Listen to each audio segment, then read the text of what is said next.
So I'm going to be quick then. I'm going to introduce you to Dr. Joseph Roberson. He is the Chief Medical Officer from Vital Connect to talk to you about personalizing biometric medicine.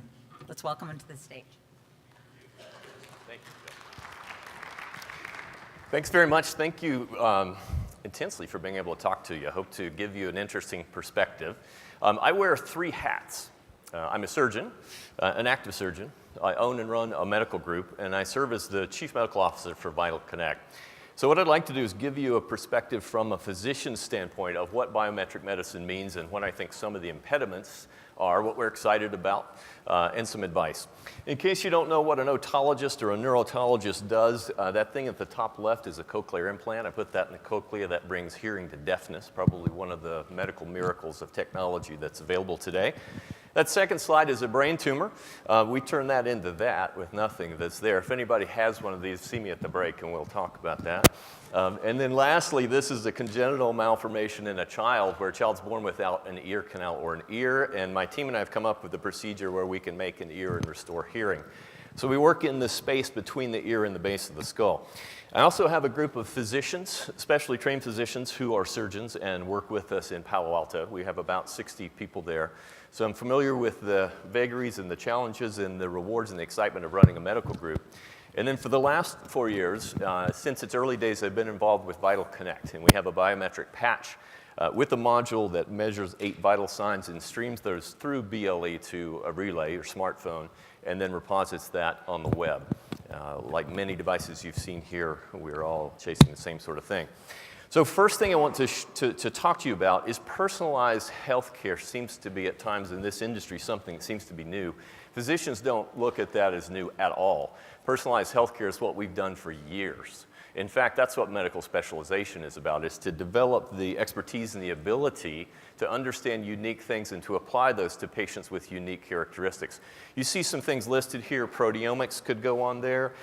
There are things coming in biometric medicine, and specifically these last 2 at the bottom, which will allow us to have new tools to improve care and to change things. And we're going to talk a little bit about each of those. I want you to understand my perspective, and they're single biometric parameter. That's one data stream that's continuous. We don't have continuous data streams in a lot of situations in medicine.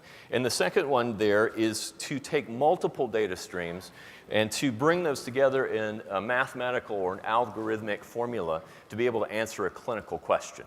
And I'll submit to you that's where the win is, right there. And we'll talk a little bit more about that. So understand the physician's mindset. I'm putting my hat on as a doctor here, and most of us know that the genetic material in our bodies is encoded in DNA. In fact, I would bet everybody in this room knows this. In fact, the vast majority of us know that it's held in a double-stranded helical pattern that Watson and Crick invented a long time ago. In fact, you might even know that there are 23 chromosome pairs that you carry that code for the 20,000 or so genes that you have. But of all the data in your DNA, do you know what percentage is actually a gene? It's 1.5%. So it's 98.5% seemingly noise. That's exactly the way a physician looks at the data stream that comes at him or her at this current time. And that has to change. So we have known data streams. So for example, when I have a patient post-op after the brain tumor that you saw, in the hospital, I'm used to following temperature and blood pressure and ins and outs and weights. That's a very common thing. It's a lot of times manual. So what we're doing is providing better access to that. That's easy. Doctors take that quickly. That makes total sense to us. The second one down here is consumer. And I will tell you that doctors are not excited about consumer data because it takes our time. We don't know what it means. We'll talk a little bit more about that.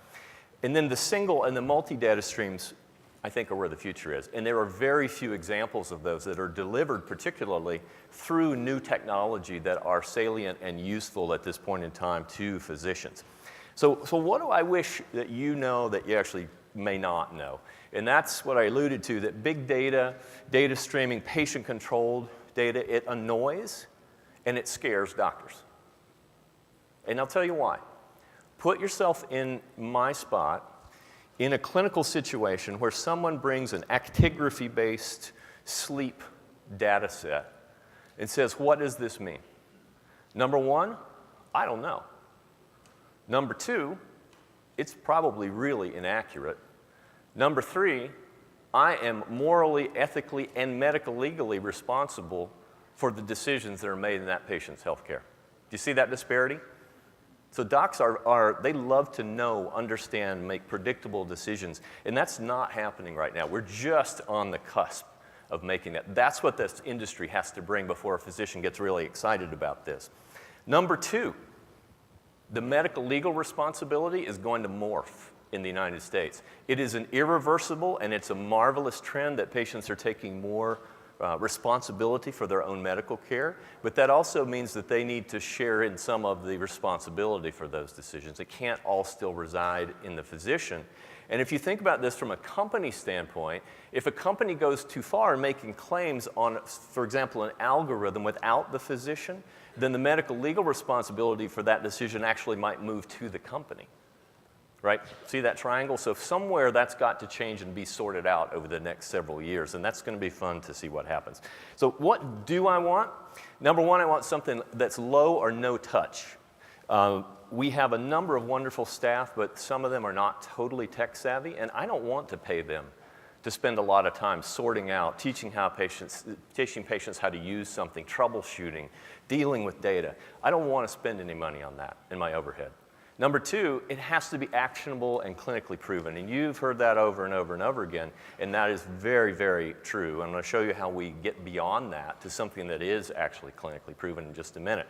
So this is the simplest thing I can say to you. First of all, I want, as a physician, improved results for my patients. I want to be able to say that that patient had a better outcome using this data in any sort of sense. That's very easy to understand. I also want to have a competitive advantage. Doctors are very competitive, and medicine right now is competitive. So I want, when someone comes to my practice versus the practice across the town, that they have something that's unique and that sets us apart. And thirdly, it has to be cost effective. And listen to this really carefully. Cost effective is code for makes money, all right? And they're 2 different groups in medicine, and a lot of times people don't appreciate this. You heard Dr. Phil mention that 90% of medical care is given as an outpatient non-hospital basis. The reimbursement for that group of physicians is different than the reimbursement for patients who are in the hospital. If you have a certain diagnosis and you're given in the hospital, you're given a certain amount of money and you provide care for that amount of money. As a physician seeing an individual patient, you're paid on a per visit fee schedule. And during that period of time, if you take a lot longer to do the exact same thing, that's a bad deal. Okay? We'll drill down on that in a minute. So there are some very strong emerging interest drivers. The first one you see at the top is that real-time data monitoring lowers in-hospital time. So if you receive $16,000 in a DRG-based reimbursement for someone with pneumonia, and you move your average hospitalization from 6.3 to 5.1 days, and you're a hospital administrator, you are excited.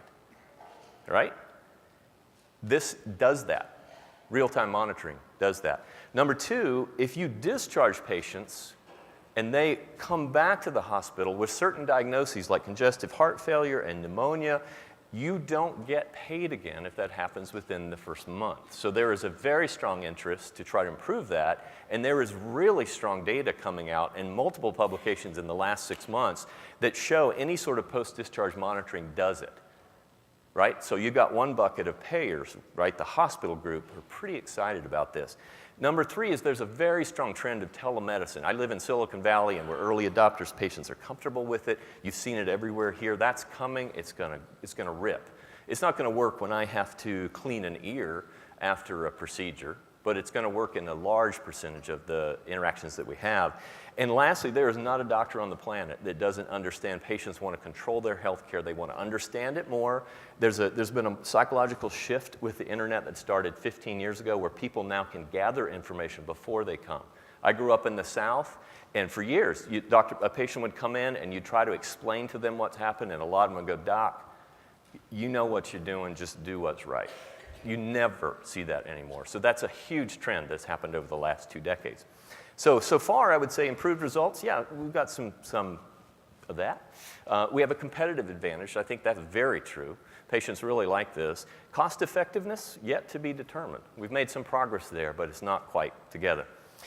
So now I want to show you in the last couple minutes here, I have how we go about showing clinically something to be efficacious. And this is what I call the algorithm tree of life. And what I want you to do is envision where the tree is planted in the ground, that's death. And each of the branches is a different medical condition. So when you move from health, which would be out where the leaves are, down further in the trunk and get to the base, then you are getting to a point where you pass away. The last moments are absolutely the same, but we have to identify the unique things of each of those that come about. Okay? Just got a few seconds left, so I'm going to jump ahead. This is something companies forget. You need to do the research, you need to come up with the algorithm, but you cannot forget that before a physician will accept technology, it has to be proven by their peers who are not company employees. No offense, physicians don't trust companies because they think they're profit motivated. So the company has to come up with it, make the call, make the change, but then in the end, show that it works in medicine. Okay? I'm going to jump through these two because I'm basically out of time here. And lastly, when does this turn downhill? It's when a data platform that's HIPAA compliant and FDA approved is available clinically. We think we've done that. We need companies and partners to catalyze these actionable, proven disease-specific algorithms. We think that's happening, and we have 45, for example, in development. When it's going to really go is when the medical field gets this and learns that by looking at this data, they can ask and answer clinical questions. And at that point, I think we're going to see the opposite. We're going to move from clinical grade into consumer grade, not the other way around, which is happening last. And then the last thing, new biometric data will come on. We have a new SoC, which is first silicon is in our office, and that will move the processing from the cloud onto the individual device.